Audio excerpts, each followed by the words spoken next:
el año litúrgico de don Próspero Guarangar, 3 de diciembre, San Francisco Javier, confesor y apóstol de las Indias.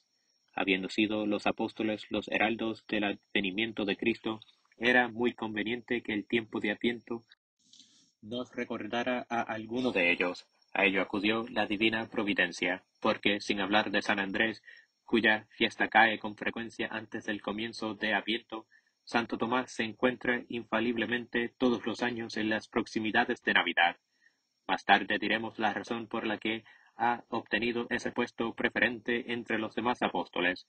Ahora insistiremos únicamente en la conveniencia que parecía exigir que el colegio apostólico contribuyese al menos con uno de sus miembros a anunciar en esta parte del ciclo litúrgico la venida del Redentor. Pero no quiso Dios que sólo los primeros apóstoles estuvieran representados a la cabeza del calendario litúrgico. Es también grande, aunque inferior, la gloria de ese segundo apostolado, por medio del cual la esposa de Jesucristo continúa multiplicando sus hijos en su fecunda vejez. Como diría el salmista, aún hay gentiles que evangelizar. La venida del Mesías no ha sido todavía anunciada a todos los pueblos, pues bien, entre los valientes mensajeros del Verbo divino, que en estos últimos tiempos han hecho resonar su voz entre las naciones infieles, ninguno que haya brillado con tan vivo resplandor, que haya obrado tantos prodigios, que se haya mostrado tan semejante a los primeros apóstoles, como el reciente apóstol de las Indias, San Francisco Javier. Ciertamente la vida y el apostolado de este hombre maravilloso constituyeron un gran triunfo para la Iglesia, nuestra Madre, en el tiempo que brillaron. La herejía, amparada bajo todas las formas por la falsa ciencia, por la política, por la avaricia y por todas las pasiones perversas del corazón humano, parecía anunciar el momento de su victoria. En su atrevido lenguaje no tenía más que profundo desprecio por la antigua Iglesia, que se apoyaba en las promesas de Jesucristo. Denunciábala al mundo, calificándola de prostituta de Babilonia, como si los vicios de los hijos pudiesen empañar la pureza de su madre. Dios se manifestó por fin, y el suelo de la Iglesia se vio de repente cubierto con los más admirables frutos de santidad. Multiplicáronse los héroes y las heroínas en el seno mismo de aquella esterilidad que sólo era aparente, y mientras los falsos reformadores aparecían como los hombres más viciosos, Italia y España brillaban por sí solas con un resplandor incomparable, mostrando los techados de santidad que salieron de su seno. Es hoy Francisco de Javier, pero más de una vez en el año hemos de celebrar otros nobles e ilustres compañeros suyos, suscitados por la gracia de Dios, de suerte que el siglo XVI no tuvo nada que envidiar en prodigios de santidad a los siglos más favorecidos. Ciertamente, no se preocupaban gran cosa de la salvación de los infieles aquellos pretendidos reformadores que sólo soñaban con destruir el verdadero cristianismo arruinando sus templos. Era el momento en que una sociedad de apóstoles se ofrecía al soberano pontífice para ir a plantar la fe entre los pueblos más hundidos en las sombras de la muerte. Pero, como acabamos de observar, entre todos esos apóstoles ninguno ha realizado tan perfectamente el tipo primitivo como este discípulo de Ignacio. Nada le faltó, ni la amplia extensión de países roturados por su celo, ni los miles de infieles bautizados por su brazo infatigable, ni los milagros de toda clase que le presentaron a los infieles como marcado con el sello de que nos habla la sagrada liturgia. Estos son los que, durante su vida, plantaron la Iglesia. El Oriente contempló en el siglo XVI a un apóstol llegado de la Roma siempre santa, un apóstol cuyo carácter y hechos recordaban a los enviados por el mismo Jesucristo. Gloria pues al divino esposo que supo salir por la honra de su esposa, suscitando a Francisco Javier y dándonos con él una idea de lo que fueron en medio del mundo pagano aquellos hombres a quienes él encargó la predicación de su evangelio. Vida. San Francisco nació en Navarra en 1506. En París conoció a San Ignacio de Loyola, con quien trabó una santa amistad.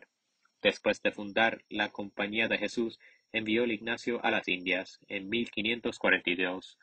Fue célebre por su espíritu de oración, su gran mortificación por el don de milagro y las innumerables conversiones que obró con su predicación entre los infieles. Murió en la isla de Sanchón el 2 de diciembre de 1552.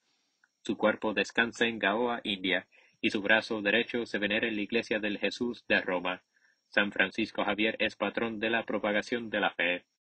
Apóstol glorioso de Jesucristo, que iluminaste con su luz a los pueblos que yacían sentados en las sombras de la muerte. A ti nos dirigimos nosotros, indignos cristianos, para que, por aquella caridad que te movió a sacrificarlo todo en aras de la evangelización de las naciones, te dignas disponer nuestros corazones para la vista del Salvador, que nuestra fe espera y nuestro amor desea. Fuiste padre de los pueblos infieles, sea ahora protector del pueblo creyente. Antes de haber contemplado con tus ojos a Jesús, le diste a conocer a innumerables naciones. Ahora que le contemplas cara a cara, haz que le podamos ver nosotros cuando aparezca con la fe sencilla y ardorosa de los magos de Oriente, primicias gloriosas de los pueblos que tú fuiste a iniciar en la luz admirable. Acuérdate también, oh gran apóstol, de las naciones que evangelizaste, en las que la palabra de vida, por un tremendo juicio divino, ha quedado estéril. Ruega por el vasto imperio de China, hacia el que se dirigían tus miradas al morir, y que no pudo oír tu palabra. Ruega por el Japón, heredad querida, pero horriblemente devastada por el jabalí de que habla el salmista. Haz que la sangre de los mártires allí derramada fecundice por fin esa tierra. Bendice también, oh Javier, a todas las misiones emprendidas por nuestra Santa Madre Iglesia en las regiones a donde el triunfo de la cruz no ha llegado todavía. Haz que se abran a la radiante sencillez de la fe los corazones de los infieles, que la semilla de él ciento por uno de fruto, que crezca de día en día el número de nuevos apóstoles, sucesores tuyos, que su celo y caridad no desfallezcan nunca, que sus sudores sean fecundos, que la corona del martirio sea no sólo la recompensa, sino el complemento y victoria final de su apostolado. Acuérdate ante el Señor de los innumerables miembros de esa asociación por la que Jesucristo es anunciado en todo el mundo, y que se halla colocada bajo tu amparo. Ruega finalmente con cariño filial por la santa compañía de la que eres gloria y esperanza, para que florezca más y más bajo el viento de la tribulación que nunca le ha faltado, y se multiplique, multiplicando al mismo tiempo por su medio los hijos de Dios. Ruega para que tenga siempre al servicio del pueblo cristiano numerosos apóstoles y vigilantes doctores, y para que no lleve en vano el nombre de Jesús. Consideremos la precaria situación del género humano en el momento de la aparición de Cristo. La disminución de la verdad en la tierra está representada de una manera gráfica y terrible en la disminución de la luz material durante estos días. Las antiguas tradiciones se van perdiendo por doquier. El Creador universal es desconocido por la misma obra de sus manos. Todo ha llegado a ser Dios menos Dios creador de todo. Un horroroso panteísmo invade la moral pública y privada. Caen en el olvido todos los derechos menos el del más fuerte. El placer, la avaricia, el robo suben a los altares para recibir adoración. La familia se halla destrozada por el divorcio y el infanticidio. La especie humana está degradada en masa por la esclavitud y las mismas naciones perecen en guerras de exterminio. El género humano no puede ya sufrir más, y si la mano creadora no viene de nuevo en su ayuda, debe sucumbir infaliblemente en una sangrienta y vergonzosa descomposición.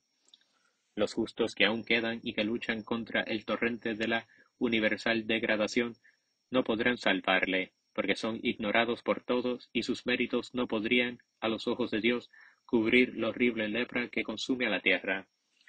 Toda la carne ha corrompido sus caminos con mayor maldad aun que en los días del diluvio. Con todo, un segundo exterminio sólo serviría para manifestar la justicia divina. Es hora de que un misericordioso diluvio se extienda sobre la tierra, y que el Creador del género humano descienda a la tierra para sanarle.